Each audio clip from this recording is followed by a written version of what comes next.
Hey, everybody. Welcome back. I want to talk about the sheriffs and all the other things that are going on. You see, trying to adjust this a little bit better. You see, there's so much happening for people with regards to common law. You got assemblies forming. You got different national assembly groups, which creates confusion. You've got people that are chasing after bonds. That's all they're interested in. And then we got all the other mass hysteria that's going on over everything else. And it's my opinion that the sheriff is where we got to go.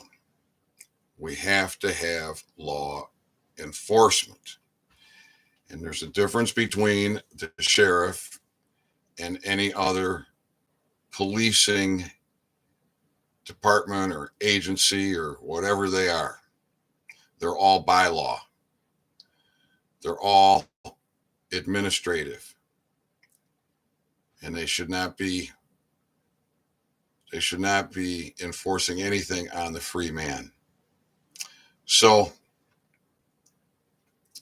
the way we straighten this out is to get law enforcement. Now, the assemblies are a way to get there, but that's a long way to go. And then you still have to deal with the sheriff. So here in Michigan, we're going to deal with the sheriff and start forming the assemblies. Now, someone sent me over an article that was sent to them, and they asked me, what do I think?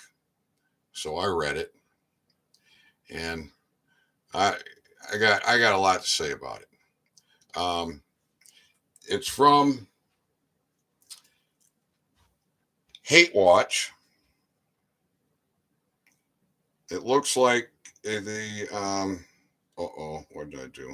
Go back. There we go.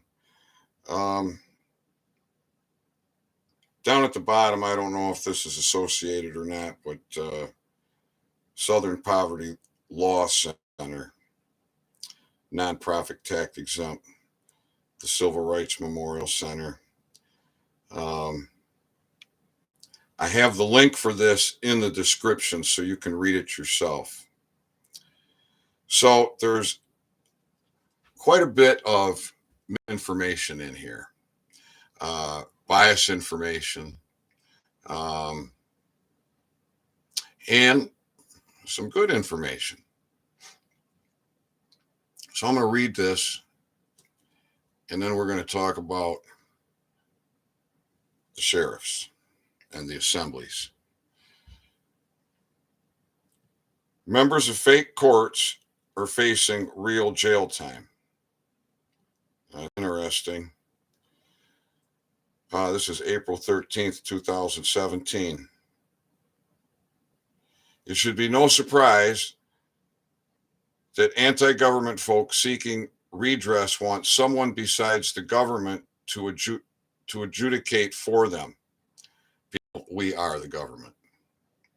As a result, common law courts have sprung up across the United States, as they should. You see, the Superior Court is the people's court, and there's county. Now, just because the building is gone doesn't mean the court's gone. That's a fact. So you can create your case, do proper service, and hold court. The highest court. Court. All right. As a result, common law courts have sprung up across the United States. Many members of these courts are sovereign citizens who believe their judgments supersede federal and district court decisions. We're all above that. We have diplomatic immunity, Americans. That's States' constitutions give that to you in compact. Yes, God gave you your rights, and your forefathers cemented it in compact, trust indenture.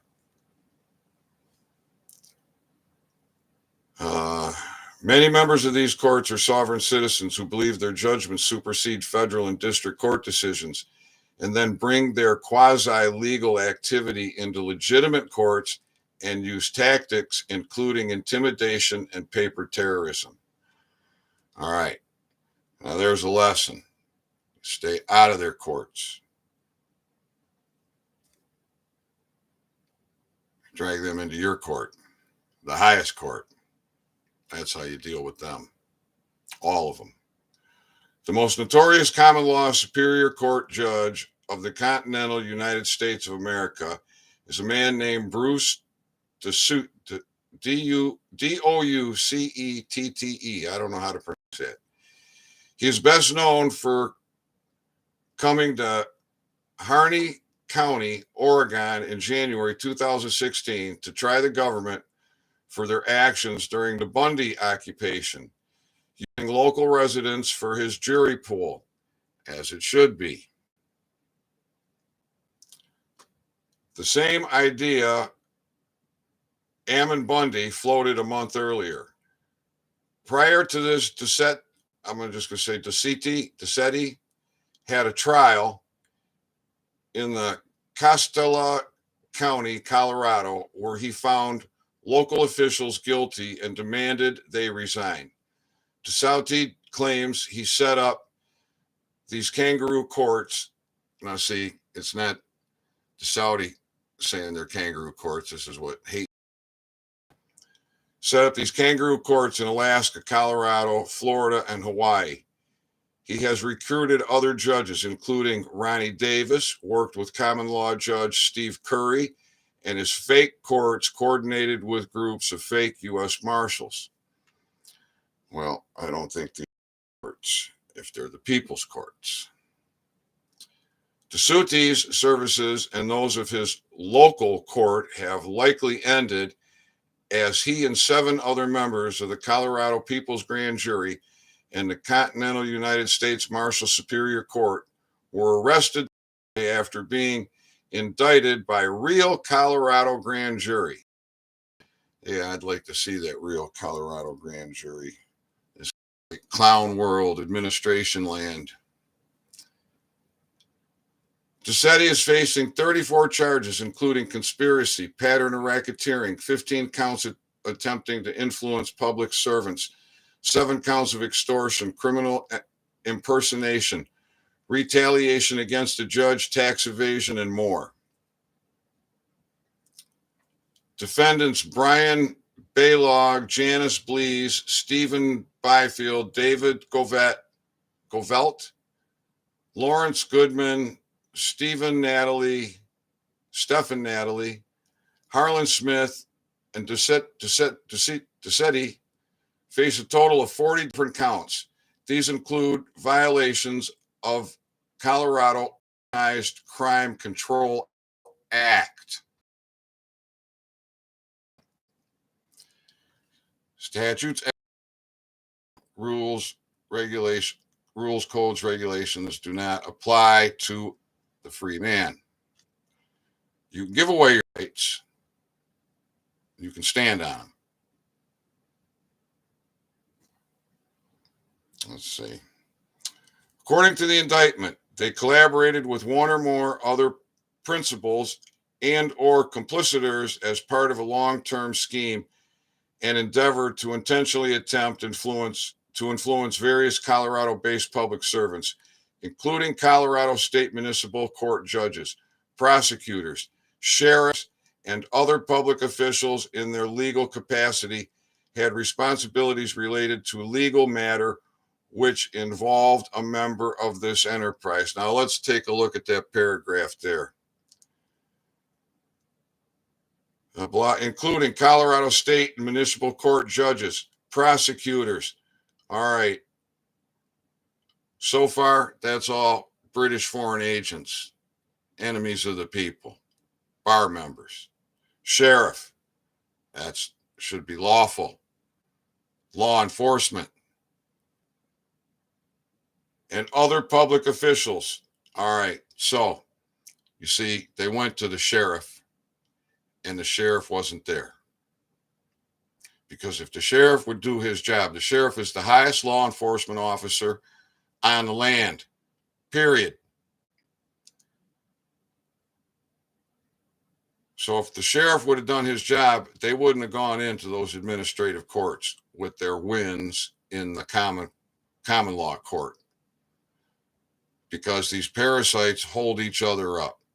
You got a bar member on the defense, you got a bar member on the prosecute, you got a bar member sitting there as a judge administering. You don't have 12 jurors as judges with a man conducting the order of the court. There's a big difference. All right, so the conspiracies began when one member of the enterprise was named in a criminal or civil proceeding, and outcome was unfavorable. One or more members would target public officials related to the litigation. First, aggrieved party would file a grievance. See, grievance. You're in that system. Grievance doesn't get you nowhere. File a grievance with the Colorado People's Grand Jury Administrator. Defendant Stephen McNulty. The group would then demand the public servant dismiss the legal action or step down from their post. When this did not occur, the group would file documents, including liens or criminal complaints, against the public servants. They would often serve the public servants at their homes, demanding that they pay their debt or be reported to the agency. These actions were generally approved via signature by the group's members. Signatures. Maybe they were autographs. Maybe they were signatures. Don't want to be doing signatures, people. The defendant's bonds amounts vary between $100,000 and $200,000 and include conditions.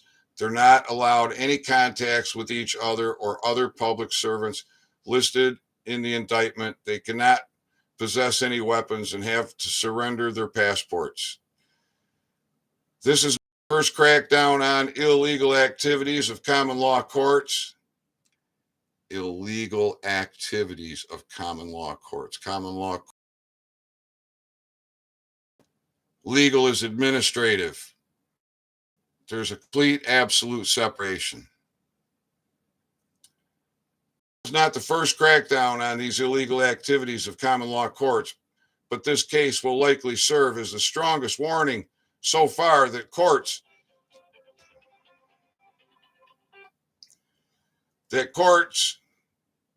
use of intimidation to influence or retaliate against public officials are not to be tolerated. Now, that's about as far off the tracks as you can get with an opinion, and it's obviously coming from legalese perspective. So the sheriff is what we need, period. Now, the sheriff here in Michigan, there's a link in the description. Let me see. I have it here also to read. From MackinacCounty.net, departments, sheriffs-office / the Michigan sheriff. All right, this is their document. And the link is in the description, along with the link to the article I just read. Those are way down at the very bottom.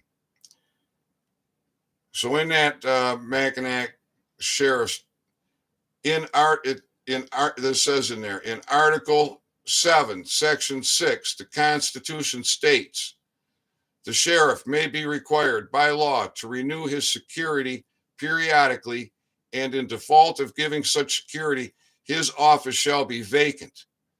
The county shall never be responsible for his acts except that the Board of Supervisors may protect him against claims by prisoners in his care. And listen to this. He shall not hold any other office except in civil defense. I'm going to read that again. He shall not hold any other office except in civil defense. Michigan Constitution, 1963. A Michigan sheriff cannot hold another position in government. As such, you are in violation of granted and restricted just authority. Oh no, okay, I go on. That's some of my commentary, but I'll read that. I didn't realize I had copied and pasted that in here. A Michigan sheriff cannot hold another position in, I'm talking to the sheriffs now. A Michigan sheriff cannot hold another position in government. As such, you are in violation of granted and restricted just authority, operating an unlawful administrative process, unlawful administrative court service, and conspiring with bar members, judges, and administrative bylaw policy officers, i.e. state, city police, township police, village police. And that's exactly what's going on. And it's an absolute contradiction to their oath. So every one of these sheriffs in Michigan is operating outside of their oath. They're holding their seats unjustly. And they're working with these administrative courts, enslaving us because we're not taught that we have immunity. We're not taught what an American is.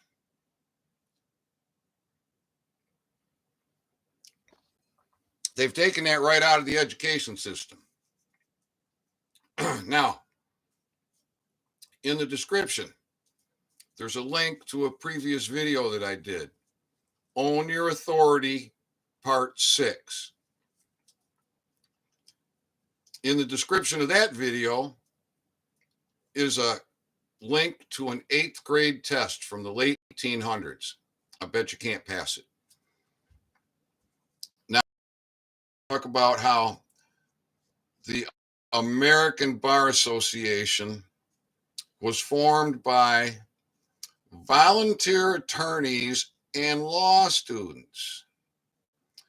One of their primary objectives was setting the academic standards. And look where we are today. You got British agents involved in every aspect of your life. They're involved in every business. Everyone is advised, oh, you got a problem? Oh, you need an attorney. That's the last thing you need. What you need to know is you're an American. You have immunity from these parasites. And this treason has got to end. Now, in Michigan, you do not need to have law enforcement training to be a sheriff. Anyone can step up and run for sheriff. It's the deputy that's required to have X amount of hours of police training. So anybody can run for sheriff, and we got elections coming up. This information needs to be spread far and wide all across this country. We need billboards put up. Sheriffs first, assemblies follow. We need law and order. And by God, we're going to get it. All right. There's something else here that I want to share. Oh, I shouldn't have closed that. I think it was on that document. There it was here. Yes. All right. So let's talk about a couple maxims of law.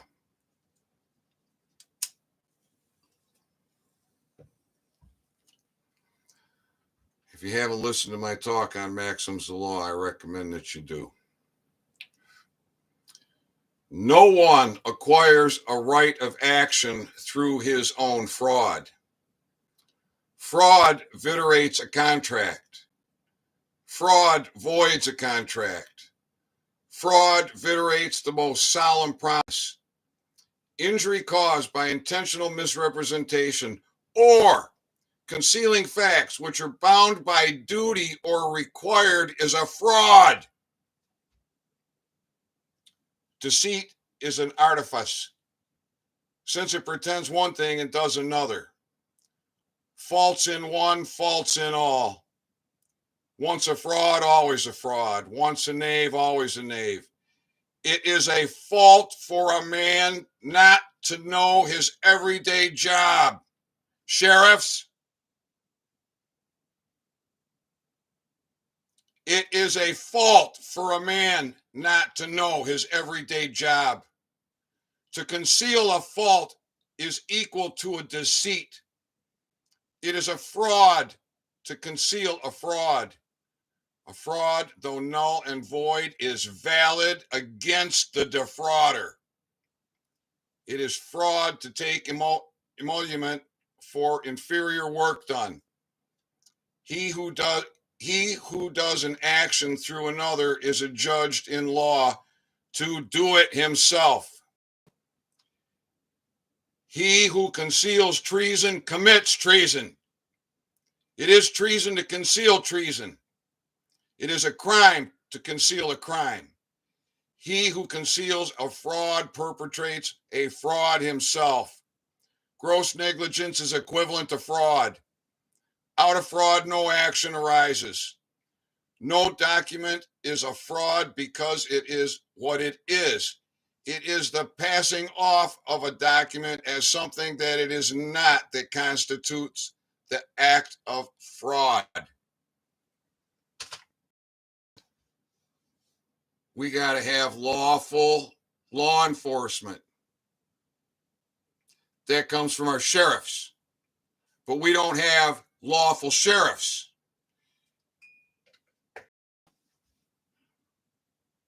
We're going to fix that.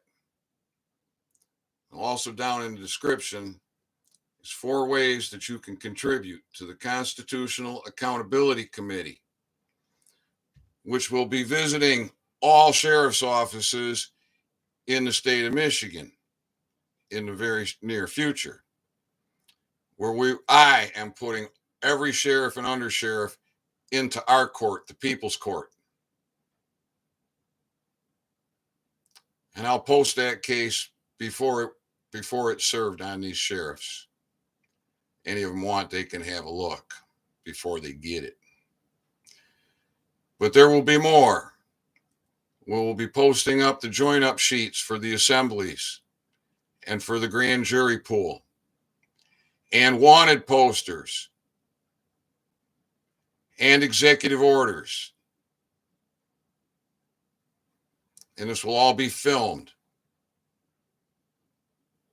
Will all be recorded.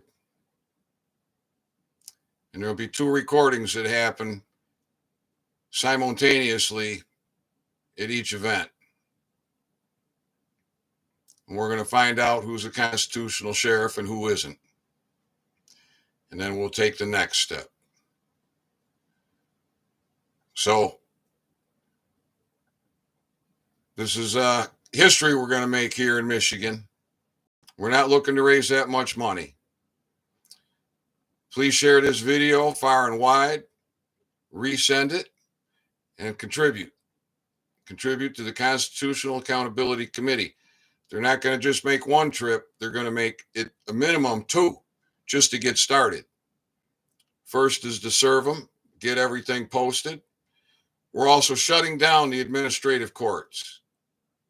These sheriffs are working in an administrative process.